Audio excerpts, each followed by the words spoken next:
શું ગુજરાતમાં ભાજપ અને પોલીસનું ગઠબંધન છે? આવા સવાલો એટલા માટે ઊભા થઈ રહ્યા છે કારણ કે હવે આમ આદમી પાર્ટીના નેતાઓની જે ધરપકડ અને અટકાયતો થઈ રહી છે મામલે ગોપાલ ઇટાલિયા મેદાને આવ્યા છે અને ગોપાલ ઇટાલિયા દ્વારા આ આખી બાબતને લઈ અને શું કહેવામાં આવ્યું છે એની વિગતે ચર્ચા કરીશું. નમસ્કાર, હું છું ઉજ્જવલ અને આપ જોઈ રહ્યા છો નિર્ભય ન્યૂઝ. ગુજરાતમાં છેલ્લા કેટલાય સમયથી ક્યાંક ને ક્યાંક આમ આદમી પાર્ટીના જે નેતાઓની કાર્યકર્તાઓની અટકાયત થઈ રહી છે અને આ જ આખી બાબતને લઈને આમ આદમી પાર્ટી દ્વારા પણ છેલ્લા કેટલાય સમયથી અવાજ ઊભો કરવામાં આવી રહ્યો છે, પરંતુ હજી સુધી ક્યાંક ને ક્યાંક આ નેતાઓની અટકાયત રોકાઈ નથી. સ્થાનિક સ્વરાજ્યની ચૂંટણી ક્યાંક ને ક્યાંક નજીક છે અને એના પહેલા જે આ નેતાઓની અટકાયતો થઈ રહી છે આખી બાબતને લઈ અને હવે ગોપાલ ઇટાલિયા દ્વારા એક નિવેદન આપવામાં આવ્યું છે. ખાસ કરી અને વડોદરાનો કિસ્સો સામે આવ્યો હતો ને એને લઈ અને ગોપાલ ઇટાલિયા દ્વારા અહીંયા કહેવામાં આવ્યું છે કે આમ આદમી પાર્ટીના વડોદરાના ઉમેદવારોને પોલીસે ખોટી રીતે હેરાન કરવાનું ચાલુ કર્યું છે. ભાજપ અને પોલીસનું ગઠબંધન. આ તો વડોદરાની વાત થઈ, પરંતુ માત્ર વડોદરા નહીં, અહીંયા બીજી પણ એક બાબતને લઈને અહીંયા ગોપાલ ઇટાલિયા દ્વારા લખવામાં આવ્યું છે અને કહેવામાં આવ્યું છે કે આમ આદમી પાર્ટીના ગઢડા તાલુકાના ઉમેદવાર ભગુભાઈ બોરીચાને પોલીસે ખોટી રીતે પકડી લીધેલ છે. ભાજપ અને પોલીસનું ગઠબંધન, અહીંયા ફરી એકવાર આ વાત લખવામાં આવી છે અને ખાસ કરી અને જ્યારથી જ આખી બાબતો સામે આવી રહી છે અને આ તમામ ચર્ચાઓની વચ્ચે આમ આદમી પાર્ટીના કાર્યકર્તાઓ શું કહી રહ્યા છે એ પણ સાંભળી લઈએ. નમસ્કાર દોસ્તો, મારું નામ યોગેશ જાદવાણી, પ્રવક્તા આમ આદમી પાર્ટી ગુજરાત. આપણા ગુજરાતમાં સ્થાનિક સ્વરાજ્યની ચૂંટણી આવી ચૂકી છે. સ્થાનિક સ્વરાજ્યની ચૂંટણી આવતા જ તે ભારતીય જનતા પાર્ટી સ્થાનિક સ્વરાજ્યની ચૂંટણી જીતવા માટે પોલીસ સાથે મળીને જાણે ગઠબંધન કરી લીધું હોય અને ગુજરાતમાં ભાજપી પોલીસ પાર્ટી નામનું નવી પાર્ટી ગુજરાતમાં આવી ગઈ હોય એ પ્રકારનું વર્તન ગઠબંધનથી ચૂંટણીથી લડાતું હોય આ પ્રકારનું લાગી રહ્યું છે.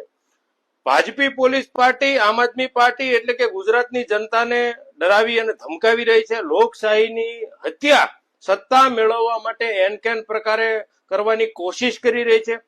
ભાજપી પોલીસ પાર્ટીને આમ આદમી પાર્ટી એટલે કે ગુજરાતની જનતાનો એટલો બધો ડર લાગે છે કે આપના નેતાઓ કાર્યકર્તાઓ પર ખોટી ફરિયાદો, એમને ડરાવવા, એમને ધમકાવવા, એમને ફોર્મ પાછા ખેંચાડવા, આ પ્રકારના હથકંડાઓ અપનાવી અને આ ભાજપી પોલીસ પાર્ટી જે છે એ ગુજરાતમાં સતત ને સતત પોતાના નતનવા હથકંડાઓ અને ધંધા આચરી રહ્યા છે.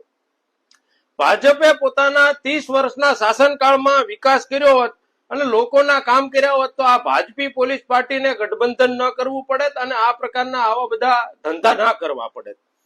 આપનો એક પણ કાર્યકર્તા આ ભાજપની કોઈ પોલીસથી ડરતો નથી, કોઈ જેલથી ડરતો નથી. એટલે આ તમે જે ભાજપી પોલીસ પાર્ટીએ જે કેસ કબાડા કરવાનો ધંધો કર્યો છે, આમ આદમી પાર્ટીના નેતાઓને જેલમાં પૂરવાનો ધંધો કર્યો છે, એ બીજે કરજો. અમે તમારી જેલથી કે તમારી પોલીસની એફઆરઆઈ થી કે ફાટી પડવા વાળા નથી. ગુજરાતની જનતા માટે મરતે દમ તક લડવા વાળા લોકો છીએ. એટલે મહેરબાની કરીને આ ભાજપી પોલીસ પાર્ટીને એટલી વિનંતી કે ગુજરાતની જનતા માટે આમ આદમી પાર્ટી લડી રહી છે, ગુજરાતના લોકોના પ્રાણ પ્રશ્નો માટે આમ આદમી પાર્ટી લડી રહી છે, તો એમને ગુજરાતની જનતાના હિત માટે લોકશાહીને જીવતી રાખવા માટે ખોટી રીતે હેરાન પરેશાન કરવાનું વહેલી તકે બંધ કરી દેજો.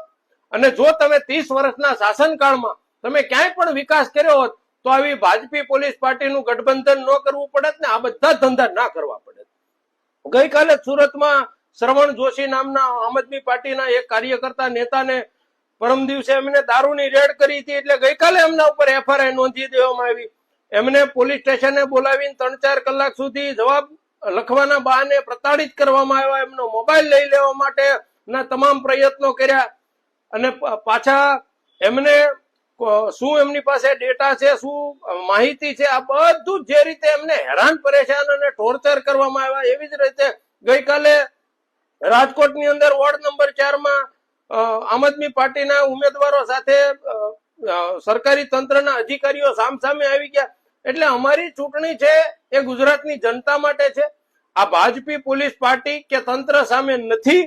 ગુજરાતની જનતા માટે અમે લડવા માટે નીકળ્યા છીએ. એટલે મહેરબાની કરી અને આ ભાજપી પોલીસ પાર્ટી જે છે એ પોતે આ પ્રકારના હથકંડાઓ અપનાવે નહીં, કારણ કે ગુજરાતની જનતા હવે જાગી ચૂકી છે ને ગુજરાતની જનતા આ ભાજપી પોલીસ પાર્ટીનો જે ડર છે, જે ભય છે અને જે રીતે ગુજરાતની જનતાને ડરાવવા ધમકાવવાનો પ્રયાસ છે, એનો જડબાતોડ જવાબ આ સ્થાનિક સ્વરાજ્યની ચૂંટણીથી આપવાનો.